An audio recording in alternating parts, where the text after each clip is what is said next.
So thanks for having me here today. We're gonna chat a little bit about polio. Wait till my slides. There we go.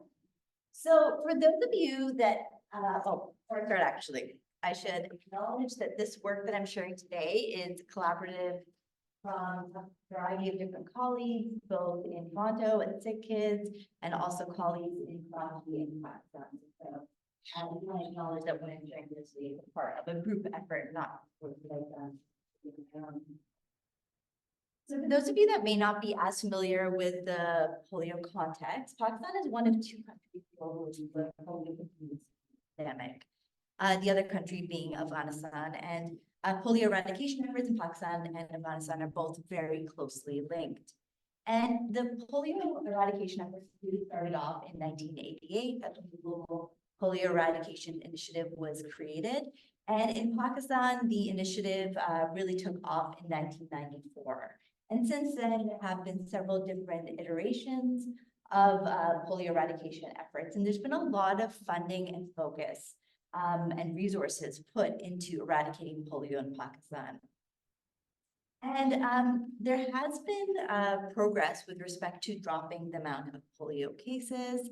And you can see how the numbers have really dropped since 1994, when the eradication efforts were started. But it's kind of plateaued. There have been little spikes over the last few decades, but haven't really been able to get to the point where polio is entirely eradicated. And a lot of the cases focus in the province of Khyber Pakhtunkhwa.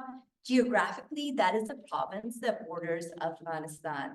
And so folks there mainly speak Pashto, and it also has been an area where there has been a lot of the insecurity that is happening. That a lot of it is spilled over into the province of Khyber Pakhtunkhwa.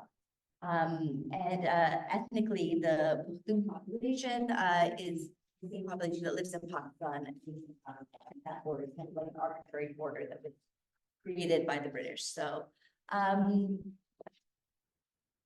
the Pakistan government has basically designated certain union councils as high-risk areas. So there are 40 of them, and those are the ones that are in bright orange. Green are the lower tiers, ones that are not as vulnerable, and then orange are the most vulnerable. So of these 40 high-risk districts, about 18 of them are in the province of Khyber Pakhtunkhwa and mainly in Peshawar.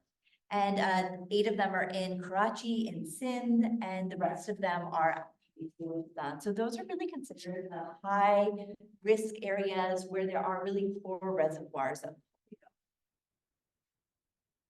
So why hasn't Pakistan really been able to eradicate polio? And it is really an interesting question, because polio is a virus that really kind of exists at this intersection between not just the health system and the functioning of the health system, but also where insecurity, geopolitics, trust, all of this kind of comes together. And so they have had some governance issues around the polio program and issues around surveillance and resources.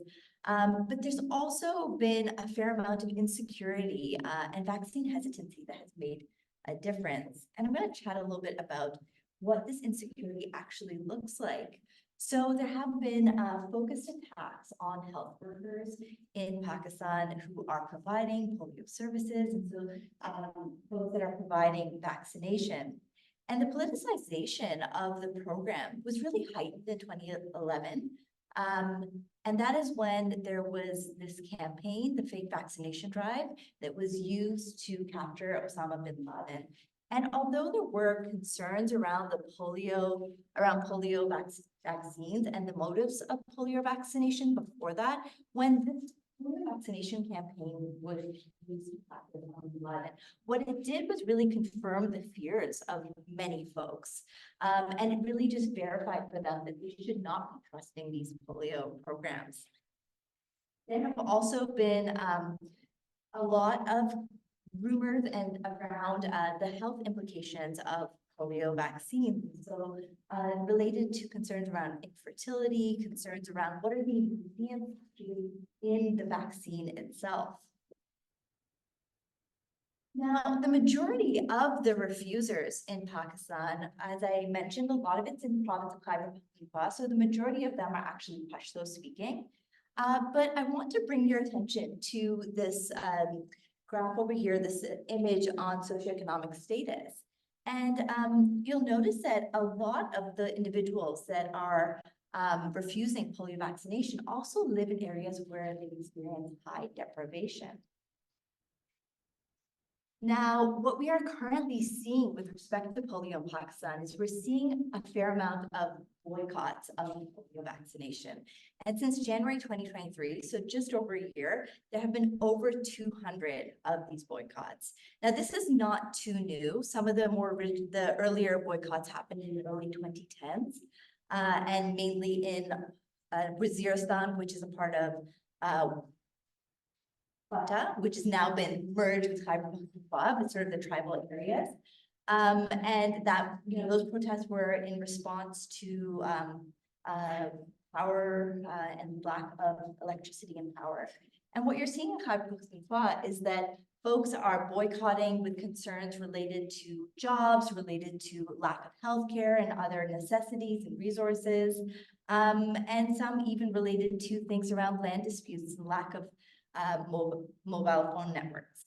And so folks are using the government's push for polio vaccine to really leverage those interests and really be able to have some of their concerns addressed when the government is not really making efforts to address those concerns otherwise.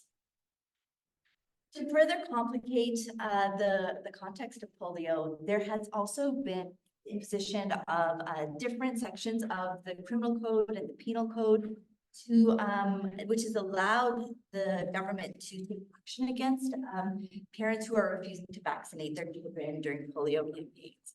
And unfortunately, what this has done in many ways is that it's deepened mistrust of the state and of vaccinations and really fed into those concerns of the motives of the polio vaccination program.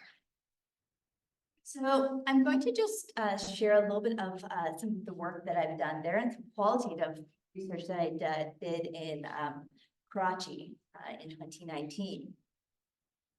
And what we found when we were doing this work in Karachi, we were talking to folks about their experiences around polio vaccination, and we found that there were a lot of concerns around the impacts that the vaccine would have on the health of their children. And some of these were related to demographic anxiety, so concerns that there were ingredients that would make children infertile when they grew up. And some were related to religious concerns, so that there were haram ingredients, sorry, that should say haram, not harm, autocorrect. And so things such as urine or monkey or pig byproducts were in there. And then a lot of these were linked to the geopolitical context. So concerns with why was this really a global focus? Why were, foreign governments really investing in this? And this really fed into their concerns about the motive of the polio vaccination program.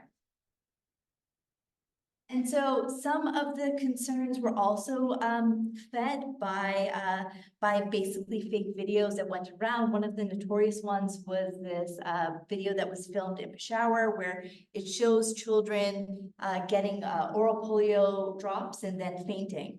And although this was actually proven to be a false video, it sort of disseminated within communities, and many individuals really believed that this was true, even though the person was actually arrested and prosecuted for spreading this misinformation.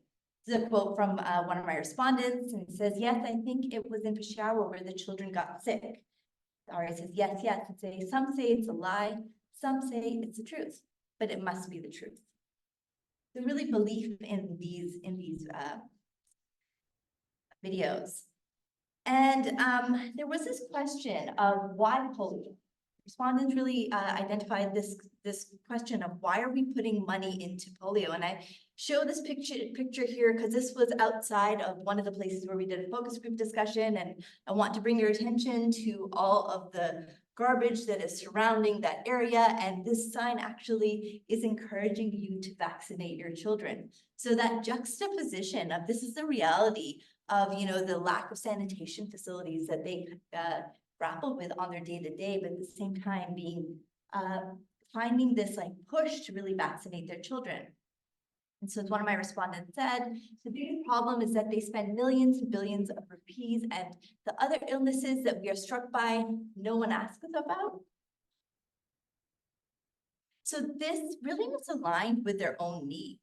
They were really dealing with other concerns and other health issues, and these health issues were not the focus of government efforts. Says one of my respondents says, if you look at it, more than polio, more people are dying from this.